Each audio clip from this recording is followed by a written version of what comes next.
आप देख रहे हैं मेरा YouTube चैनल वैचारिक क्रांति। महान विद्वानों के साक्षात्कार की श्रृंखला की कड़ी में आज मैं रोहतक के सेक्टर 2 स्थित मकान नंबर 1224 में पहुंचा हुआ हूं, जहां मेरे सामने R.K. हुड्डा जी, जो हैं हमारी सेना में बहुत लंबे समय तक सेवा करके रिटायर हुए हैं। उनसे जानेंगे उनके जीवन के बारे में, बचपन के बारे में, सैनिक जीवन के बारे में, तथा उनके सामने आने वाली जो चुनौतियां थी उनके बारे में, तथा अग्निवीर योजना के बारे में। तो सबसे पहले हुड्डा साहब, आपका मेरे YouTube चैनल वैचारिक क्रांति पर हार्दिक अभिनंदन है, स्वागत है। बहुत बहुत धन्यवाद, आपने मेरे को ऐसे चांस दिया बात करने का, और मैं कोशिश करूँगा आप जो पूछोगे उसको सेटिस्फाई करने के लिए। और मेरा लगभग आर्मी में 30 साल का एक्सपीरियंस है। यस, वो मैं आपको विस्तार से बताऊंगा। जैसे कि मैं बचपन से आप परिचय दो अपना, मैं गांव का और कहाँ शिक्षा प्राप्त की, इसके बारे में थोड़ा। मैं कर्नल R.K. हुड्डा, गांव रुड़की कुलोई के पास है। Yes yes yes. और सेटल अभी रोहतक सेक्टर 2 में है, हाउस नंबर 1224 जैसे मैंने बताया है। Yes yes.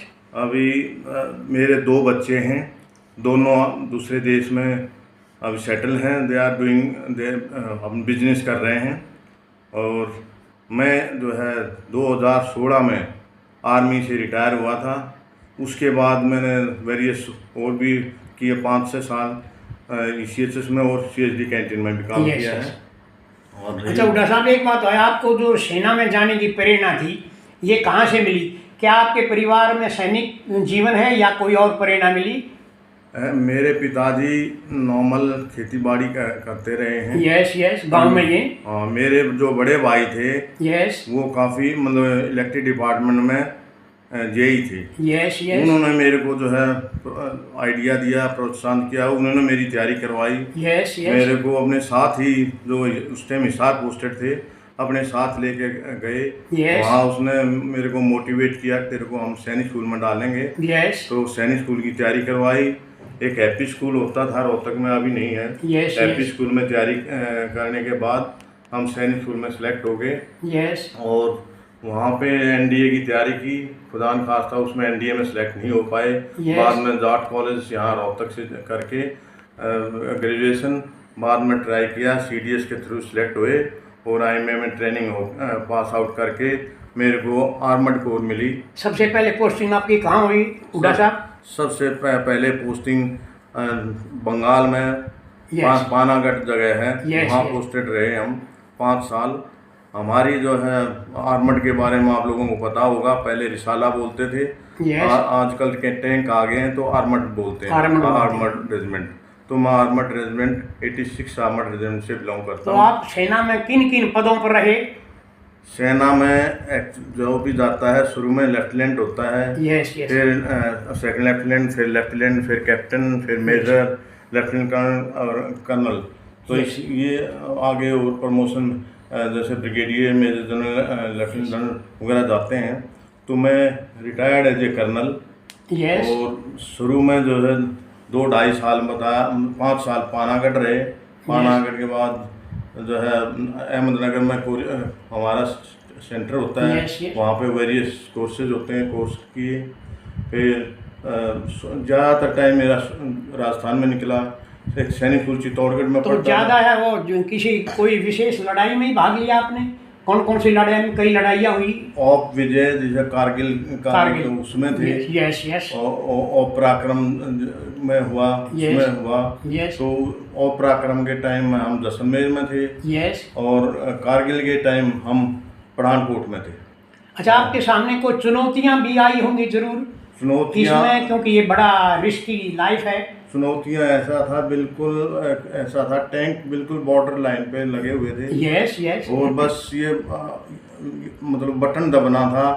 हमारा जो है एक्शन हो जाना था। Yes yes. सभी सामान, सबको जो फालतू सामान टैंक में होता है वो सारा निकाला हुआ होता है। Yes yes. और हम लास्ट घूमा, कितना डीजल हमें चाहिए, डीजल बैरल वगैरह सब भरी हुई थी, टॉप अप थे टैंक।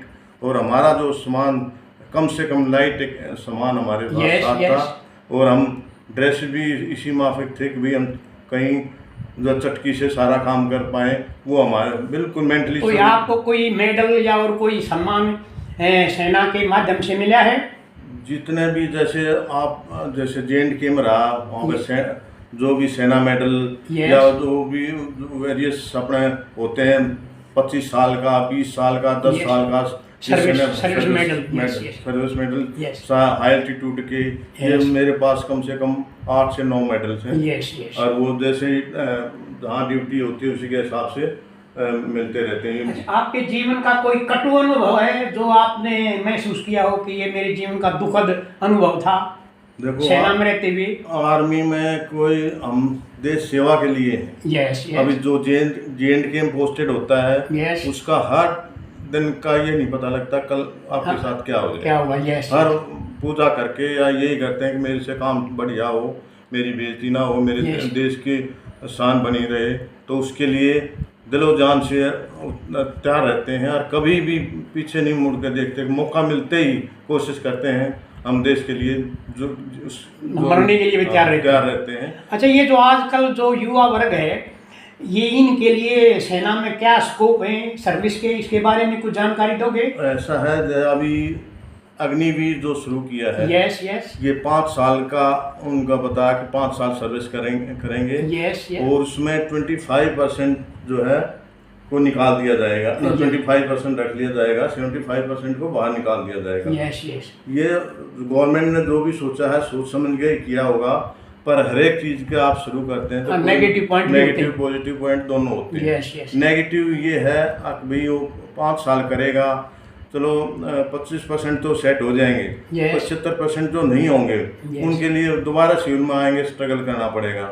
और वो यहाँ नहीं जाते आर्मी में तो हो सकता है वो पढ़ाई करते या आगे हायर एजुकेशन करके फ़ायदा कर सकते हैं, पर ये उनके लिए फ़ायदा भी है जो यहाँ ऐसे घूमते रहते हैं, कम से कम 5 साल करके आए हैं, कुछ फौज का एक्सपीरियंस डिसिप्लिन सीख के आए हैं और प्राइवेट कंपनी या कहीं ना कहीं उनको जॉब मिल जाएगा। तो ये जो आपकी सर्विस है सेना की, आप इस सेना की सर्विस से सेटिस्फाइड हो या कुछ थोड़ी बहुत कभी कोई हताश हुआ आपके जीवन में, ऐसी बात हुई? मैं और मेरे साथी ज़्यादातर एवरेज में सबकी बता रहा हूँ, अपनी भी बता रहा हूँ। आर्मी एक ऐसी, army defence services, navy, air force, तीनों फोर्सेस, आदमी एक बार चला जाएगा ना सोचेगा कि मैं और आगे मेरे को मौका मिले। मैं 30 साल नौकरी करने के बाद भी दिल ये कर रहा था यार जल्दी 30 साल, इसका मतलब आप पूरी तरह सेटिस्फाइड? बिल्कुल सेटिस्फाइड। और ये लगा 30 साल ऐसे लगे जैसे 10 साल में निकल गए।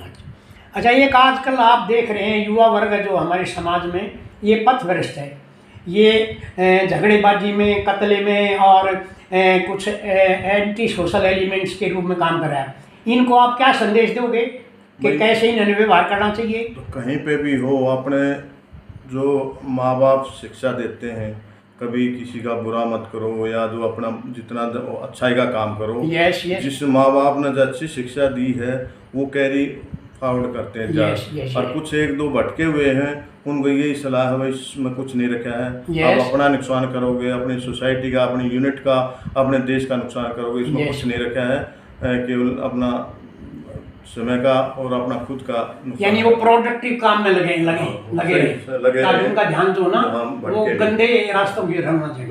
अच्छा, मेरा YouTube चैनल वैचारिक क्रांति, उनके दर्शकों को आप क्या संदेश दोगे जो मेरे दर्शक हैं? मैं यही कहूँगा भाई, जो आर्मी और जो डिफेंस मैंने बताया है इसके लिए मैं ज़्यादा बता सकता हूँ, वैसे तो आप लोग सभी समझदार हैं, पर डिफेंस में आप अग्निवीर की बजाय आप 10वीं 12वीं में यदि आप अच्छी तरह पढ़ाई कर लेते हो, रेगुलर अच्छे नंबर ले लेते हो, तो आपको अग्निवीर में जाने की जरूरत नहीं है, आप डायरेक्ट अफसर जा सकते हैं। और ये बहुत ही आसान और अपने खास तौर लोकल आदमियों के लिए बहुत ही फायदेमंद है। मेहनत है जो बता रहे हैं, मेहनत करनी पड़ेगी।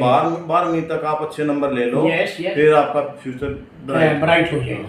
मैं अपना भी यही बता रहा हूँ, मैं ये नहीं बता रहा मैं टॉपर टाइप था, पर जो है मीडिएकर से थोड़ा ऊपर था, पर मेहनत करी वो रंग जाती है, थोड़ा टाइम लग सकता है। जैसे मैं एनडीए में नहीं हुआ, नहीं था उतना टॉपर होता तो मैं एनडीए में हो जाता। बिल्कुल। पर फिर मैंने हिम्मत नहीं हारी, कॉलेज में आगे दोबारा किया, फिर मैं हिम्मत का हिम्मती राम बोलते हैं। बिल्कुल।